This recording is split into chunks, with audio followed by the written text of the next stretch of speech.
Hey everyone, and welcome back to the channel.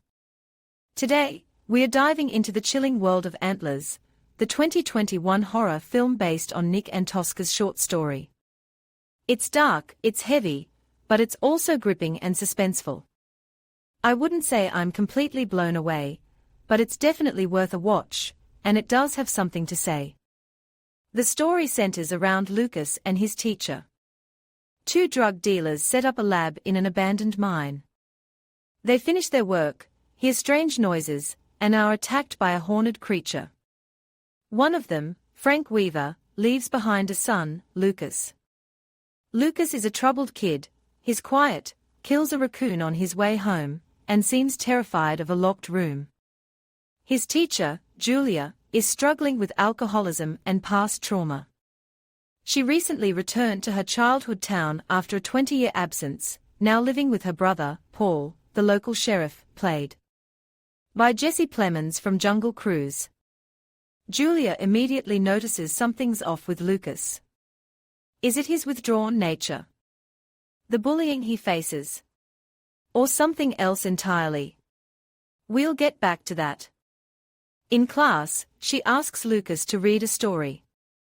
It's a brutal tale reflecting the family's hardship, job loss, poverty, but also their enduring love. Children love their parents, even flawed ones, unless those parents are truly monstrous. Julia tries to learn more about the boy. Something strange happened to Lucas's father and uncle in that mine. They are not quite human anymore, yet they seem relatively normal, speaking coherently, but unable to function in society. They are constantly hungry, and Lucas struggles to provide enough food.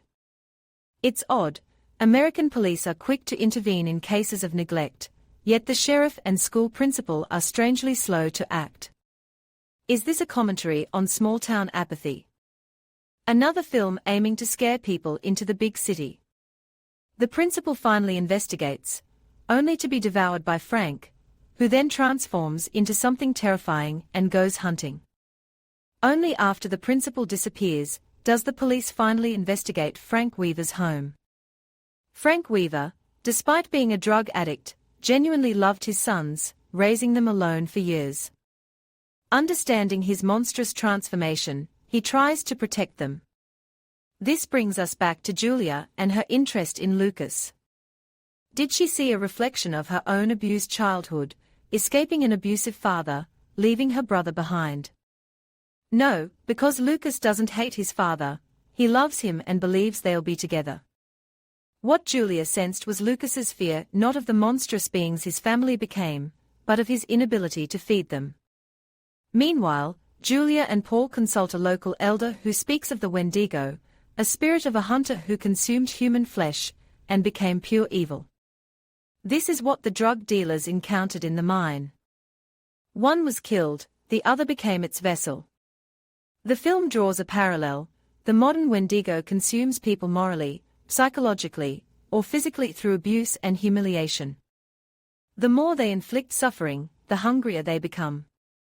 It's hereditary, incurable.